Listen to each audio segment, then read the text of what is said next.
بسم الله الرحمن الرحيم. الحمد لله رب العالمين، والصلاة والسلام على سيدنا محمد وعلى آله وصحبه وسلم. مرحبا إيه مردن بأي مرد حبوحة أمان إيه مهد مضن الله سبحانه وتعالى أنه كورنسي عاوة إيه صاعدان إيه قريقان أنه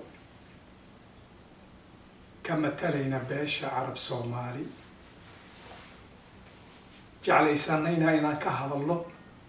بريره إننا كموجينو دورشوين ما ركتي لا لقوا ذقلي وحا عنك قبنو وحا عنك لينهي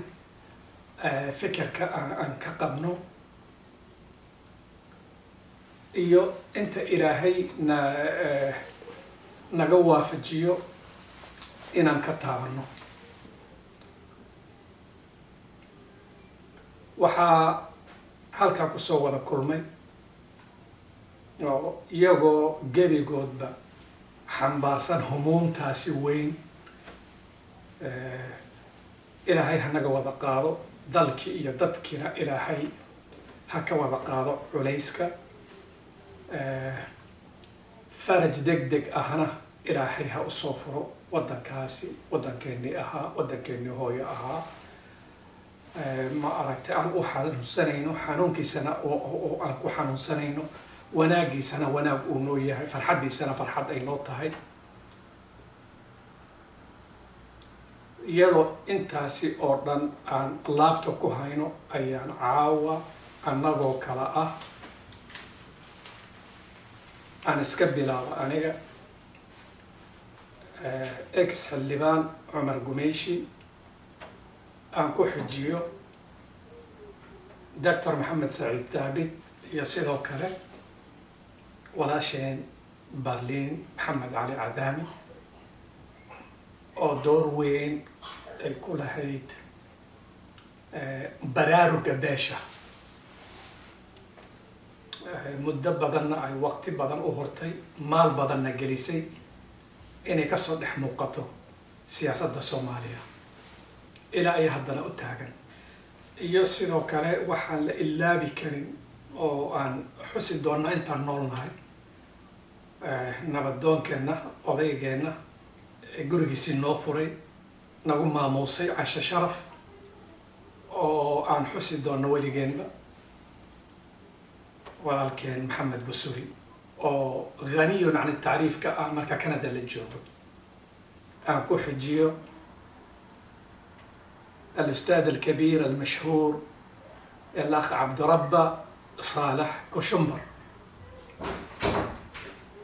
iyo marti qaali ah oo nooga timid waddan kale oo ma aragtay aan halkaa kusoo dhaweynayno. waxaa halkaa uga sii baxayaa marka محمد سعيد ثابت. بسم الله والصلاة والسلام على رسول الله سيدنا محمد وعلى آله وأصحابه ومن والاه. السلام عليكم ورحمة الله وبركاته.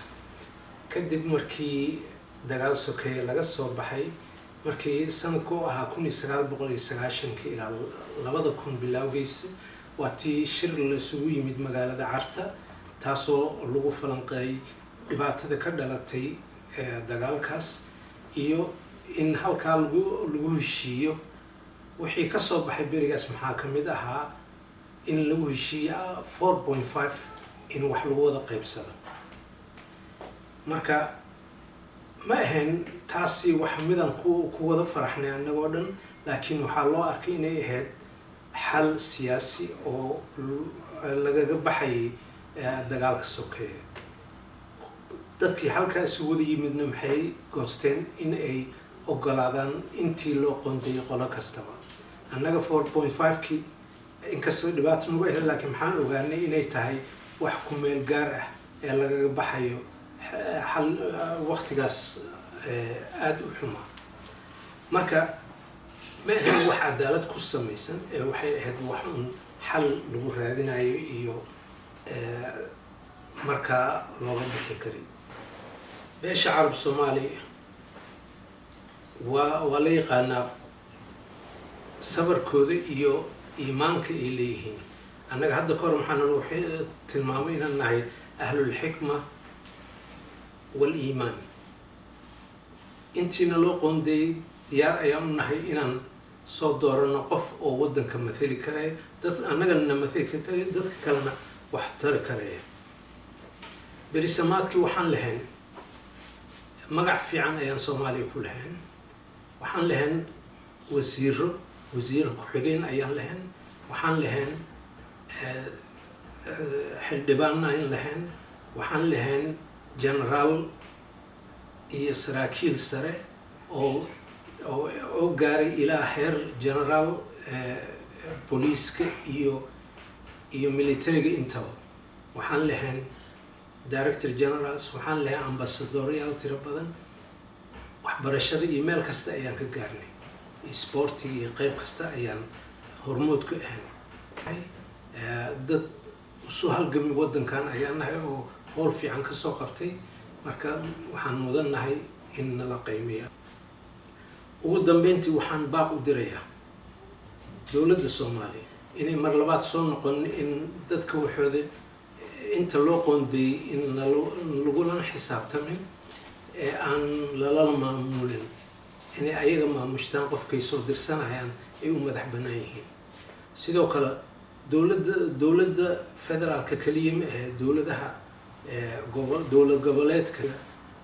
kaalintay ku leeyihiin waa inay dhaqaale iyo logisticaha kaliya ka saacidaan, laakiin iyayna soo faragelin waxa aan xaq aanu leenahay. oday dhaqameedkeenna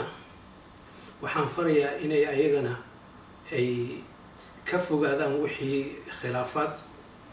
jaaliyadeedna dhexdeeda ku abuuraya. ay soo doortaan qof u qalma dadkeenna, ay noqdaan dad beritana dadkana waddankana wax tara, jaaliyadeennana wax tara. marka ugu dambeyntii waxaan ummadda Soomaaliyeed iyo xukuumadda maanta jirta u rajaynayaa doorashada inay noqoto mid xalaal ah oo ummadda oo u horseeda nabad iyo nolol fiican inay ku helaan waddankooda iyo amni iyo amaan. والسلام عليكم ورحمة الله وبركاته. السلام عليكم ورحمة الله وبركاته. عاو محا هالكان isugu nimid wali siiba aniga aan uga soo qayb galay arintan walaalkay iga horeeyay oo faahfaahiyay maadaama aan waddankina goobjoog ka ahaa doorashadii horena aan ka qayb galay oo ahwaasha iyo dhibaatooyinka iyo si diibli oo hoose aan u ogahay waxa ma aragtay waddanka ka jiro. marka inaan ka soo gudbiyo inta dhibaatooyinka aan tabanayno iyo qaldaadkii nalaga galay sanooyinkii hore soo dhaafnay in aysan dib noogu soo noqonin.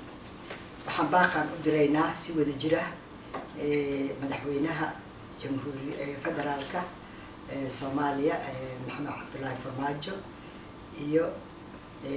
xukuumadda oo madax oo hogaaminayo محمد حسين روبلي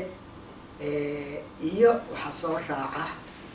madaxweynaha dowlad goboleedka gobolka Hirshabeelle. intaas kaliya ma ahan, haddana waxaan ku dareynaa oo baaq u direynaa labada gudoomiyaasha guddiga doorashooyinka oo heer goboleedka iyo guddiga doorashooyinka oo heer federaalka ah. baaqayna wuxuu ku salaysan yahay dhibaatooyin badan aan tabanayno oo aan rabno ma aragtay inaan faahfaahino oo waxna laga qabto aan rajaynaynaa insha Allah haddii Ilaahay yiraahdo. salaan horta guud waxaan u dirayaa madaxda dowladda intooda dhan. salaan kale oo gaaran waxaan u dirayaa beesha aan ka dhashay oo Carab Soomaaliya oo saldhigooda xamar yahay. kursigeena oo aan ka hadlaynay kursiga yaallo Hirshabeelle waaye qaasad ahaan oo ka dhacay doorashadeeda magaalada Beledweyne oo meesha kursigeena yaalla ay taa oo hadda la geeyay. salaan kadib horta waxaan rabaa inaan beeshayda si toos ugu sheego annaga hal kursi aan leenahay. halkaas kursi oo markeeda horeba xaq darrena lagu siiyey sababtoo beelo badan oon annaga ka badannahay oo waddanka aan wada degno annaga kuraas badan marka hadda dib uma noqonayno say ku dhacday ma sheegayno walaalkayaa sheegay sideenaba dadkeena iimaana iska leenahay dad hore qoryo u qaato dagaalamana manhin dad maslaxada iyo horumarka dalka Soomaaliya ka shaqeeyaan mar walba horena uga soo shaqeeyay haddana u taagan inay wax ka qabtaan waxna ka shaqeeyaan marka kursigaas waxaan beeshayda u sheegayaa qof kasta oo Soomaaliya oo ku abtirsada carab inuu kursigaas u bannaan yahay oo la tartami karo xaqna u leeyahay meel kasta uu joogo inuu kursigaas uu ku tartami karo oo na tagi karo oo xaqna u leeyahay oo ninka hor istaagi kara aysan jirin dadka dhahaya kursiga Hirshabeelle iskale Hirshabeelle malaha Hirshabeelle waa yaala sida qabaa'ilka kale loogu qoondeeyay gobolada qabiil kasta oo kii Kismaayo ku dhashay iyo kii Bari ku dhashay iyo kii Koonfur ku dhashay meesha kursigiisa yaalo oo xaq u leeyahay inuu kaga tartamo annagana saas oo kale dadkaasaan la midnahay marka tolkay waxaan u sheegayaa warkaan oo leesla wareegaya Hirshabeelle iskale inaysan waxba ka jirin oo nin kasta xaq u leeyahay inuu ku tartamo midda labaad kale aan rabo inaan ku daro waxaa waaye kursigan kursi carbeed waaye beesha carab Soomaaliya iskale qofka u tartamayana waa inuu ahaadaa qof ka soo jeedo qabiilkaas oo carab Soomaali qabiilay wax ku qaybsatay qabiilkaana wax ku kala qaadanaynaa marka qofka u tartamaya muhiimadiisa waa inuu qof carab ahaadaa kursiga annaga aan leenahay oo carab magaciisa saaran ma ahan qabaa'ilo kale oo Soomaaliya inay ku gorgortamaan ay ku fakeraan inay qofka ayaga rabaan ay keensadaan si berri codkaas qofkaas leeyahay ay ku iibsadaan ayagoo ku shirtagaan ma aragtay codkoodana ay gataan ma aha marka waxaan ka waaninayaa odayaasheena dadka walaalaheen oo ergada oo la dooran doono inay arrintaas ka fiirsadaan dadka magaca carab ku shaqaysanayna oo magaca qabaa'il kale Soomaali ku isku dadaayo oo hogaankooda raacayo oo sumcaddii magaca carbeed ku dagaalamaynin oo dagaalka ku galaayo magac kale in ay qofkaas mas'uul looga dhigin sababtoo qofkaas qof mas'uuliyad qaadi karana ma ahan qof dadkiisa hogaamin karana ma ahan qof kalsooni buuxda isku qabana ma ahan marka intaas waxaa uga baxay intii oo tolkay iyo dadkayga aan u soo jeedinayo waxaa ii soo haray oo ku xigta oo rabaa inaan ka hadlo arrinta oo waxaan rabaa inaan ka hadlo arrinta doorashooyinka aniga baarlin ahaan doorashadii horaan ka qayb galay doorashadii markaan ka qayb galayna waxa ugu weyn dhibaatada ugu weyn oo na gaartay waxay ahayd annagoo marnay shuruudihii oo dhan inaanan doorashada ka qayb galin taas oo keentay in kursigeeni la siiyey qof maanta waddankiina wax u tarin dadkeenina wax u tarin intuu waddanka joogay intuu ka maqnaaba intuu maqnaaya badneed taasna waxaa keentay dadka ma dooran dadkiisa ma soo dooran mana uusa soo fariisanin shacabkiisa carbeed ma aysa dooran wuxuu ahaa qofka laga keenay marka waxaan ka codsanaynaa marka dowladda federaalka siiba waxaan rabaa si gaara waxaa ula hadlaya madaxweynaha Hirshabeelle oo waagaas ka ahaa madaxweyne ku-xigeen oo ogaay dhibaatadii Jowhar annaga naga qabsatay wali aniga si gaara oo ii yaqaano oo ii arkay oo aan wada hadalnay oo aan la fariistay waxaan ka codsanaynaa dhibkii shalay adiga ogeedoo na gaaray adigoo maanta madaxweyne ah in ay arrintii nagu soo noqon dharbaaxyadii hore noogu dhacday inay mar labaad nagu soo noqonin waxaan rajaynaynaa in cadaalad ay noqoto doorashooyinkii aqalka sare oo dhacay madaxweyne waxaa ahayd adiga ninka ugu cadaalad badan oo gobolkaada doorashada laga galay si sharaf leh oo ma aragtay xushmad leh annagana waxaan kaa codsanaynaa in dadkeena tartamaayo inta qolo tartamaysa oo caraba oo rabta inay ka qayb gasho si waadaxa oo cadaalad ku jirto oo nadiifa inay kulligood ka qayb galaan doorashadaasayto in dad la wato oon marka hore ku hungownay oon meel cidlaa aan ku dhacnay wixii hore mar carab laheyd ma hayno wax hore kaca ma hayno meeshii aan ka bilaabnaan weli taaganahay waa fahmi kartaa waddankan waa la socotiin horumar aan gaarna ma jirto waxyaalo badan oo xuquuqa carabta laheyd ma hayno marka waxaan rabnaa ninna hogaamiya oo leadership noo noqdo oo annagana waxna tara dalkana wax tara aan u baahanaa taasna waxay ka imaan kartaa bulshada carbeed dhexdeeda waxaan idinka codsanaynaa